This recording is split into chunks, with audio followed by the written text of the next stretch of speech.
berpikir sudah berapa banyak kalimat syukur yang engkau ucapkan. Satu ketika saya pernah tanya kepada Mr. Ahmed. Mr. Ahmed itu warga Palestina yang pernah mengajar antum. Ustadz, apa yang engkau banggakan dengan Indonesia? Apa jawabannya? Indonesia adalah saudara kami. Indonesia sangat kami cintai, dan orang Palestina sangat mencintai orang Indonesia. Orang Indonesia yang telah begitu banyak membantu saudara kita umat Islam di Palestina, baik itu dengan logistik, baik itu dengan berbagai macam. Dan ternyata harapan beliau hanya satu, anak-anak. Satu saat Indonesia menjadi negara super power. Bayangkan kalau Indonesia menjadi negara superpower, maka orang Palestina pasti dia akan bersyukur karena dia ada sandaran negara yang bisa membantu dia untuk mewujudkan kemerdekaan. Pertanyaannya adalah, kira-kira tahun kapan Indonesia bisa menjadi negara superpower? Bayangkan kalau kemudian anak-anaknya tidur, kalau waktu belajar siangnya tidur, malamnya tidur. Kapan? Anak-anak?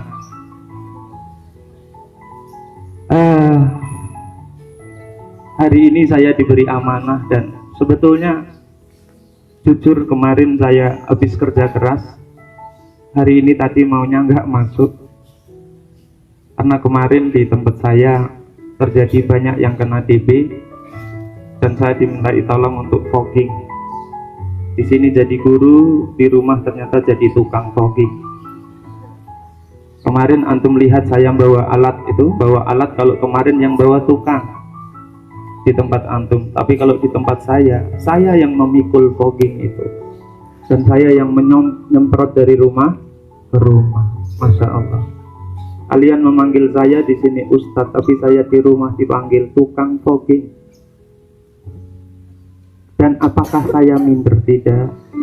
Saya tidak pernah minder, karena itu mungkin lebih bermanfaat bagi orang lain. Pernahkah kalian bersyukur dalam kehidupan saat ini? Pernahkah kalian tidak berkeluh kesah? Coba bayangkan, dulu ketika saya seusia kalian, saya tidak pernah menikmati begitu nikmatnya belajar. Bayangkan dari kecil, dari usia saya SD kelas 5, wallahi demi Allah, saya pernah jualan pisang di pasar. Dari saat umur saya ini SD kelas 5, wallahi demi Allah, hakkan itu saya lakukan. Saya mikul pisang ke pasar, kemudian saya jual di pasar. Bahkan setiap Sabtu malam minggu saya tidur di emperan pasar. Pernahkah waktu itu saya berkeluh kesah? Tidak. Pernahkah saya mengeluh dengan keadaan saya? Ya Allah, kenapa engkau berikan anak seusia saya, usia saya yang masih 5 SD, saya harus menjual pisang di pasar, saya harus membantu ibu saya untuk menjual pisang di pasar. Pernahkah saya mengeluh? Tidak. Ketika usia saya menginjak usia SMP, seusia kalian pada waktu itu di SMP, saya, wallahi demi Allah, saya dititipkan oleh orang tua angkat saya, kalau kamu pingin mondok, aku gak iso mondok. Kenapa?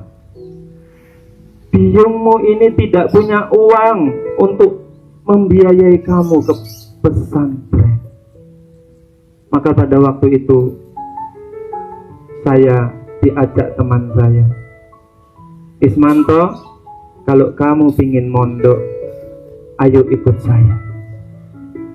Maka saya mondok di sebuah pesantren kecil dan tidak, sama sekali tidak ada biaya. Gratis. Tapi dengan satu syarat, kamu bisa mondok gratis di sini, tapi setiap hari tolong pelihara sapi-sapi yang ada di pesantren. Pernahkah saya waktu itu berkeluh kesah? Tidak. Saya tetap bangga dengan kehidupan saya, bahwa satu saat, pada waktu itu saya bermimpi besar, satu saat pasti saya akan bisa memimpin Indonesia.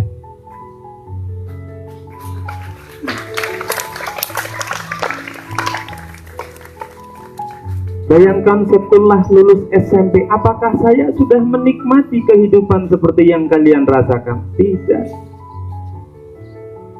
Saya lulus SMP pada waktu itu saya mendapatkan beasiswa di sebuah sekolah negeri di Bojonegoro.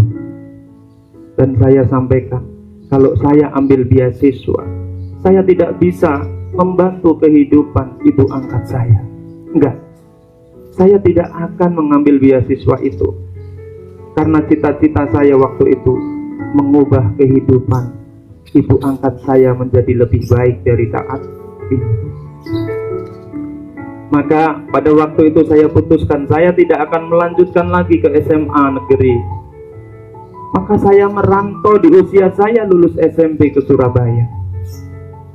Saya merantau ke Surabaya.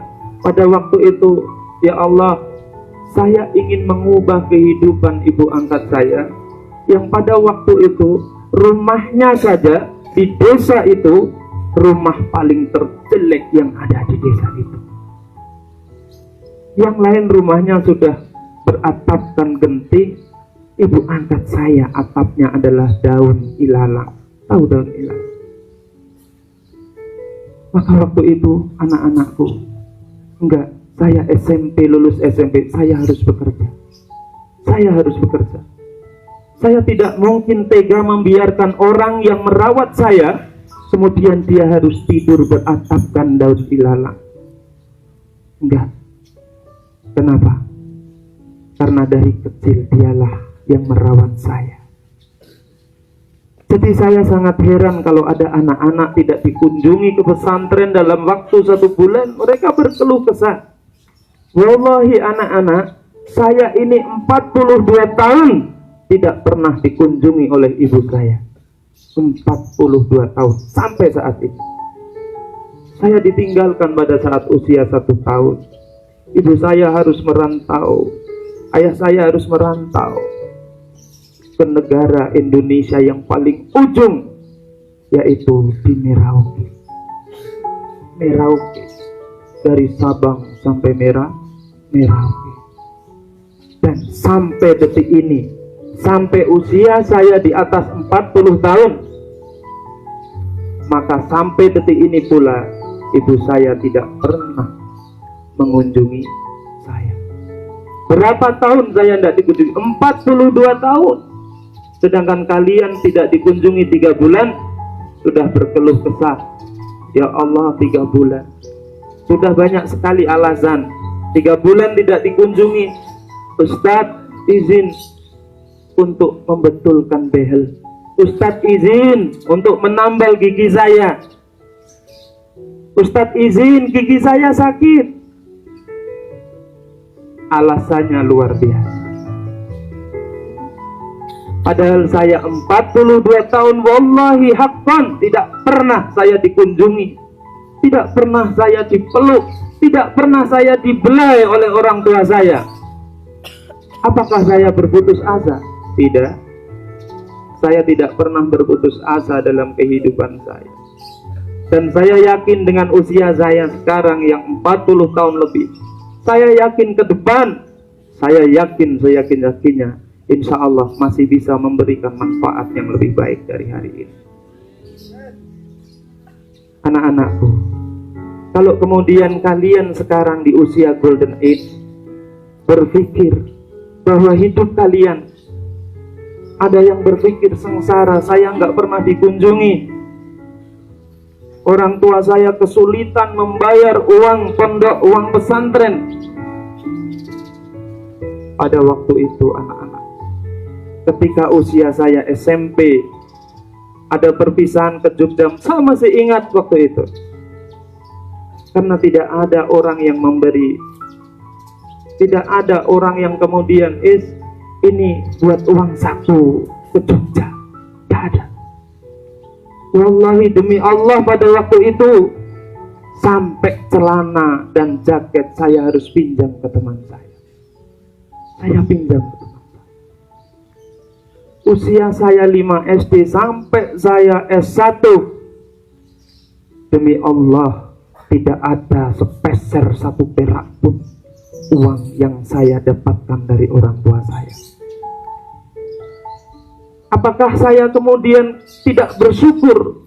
Tidak, saya tetap bersyukur orang tua saya walaupun jauh di sana masih mensupport saya dengan doa.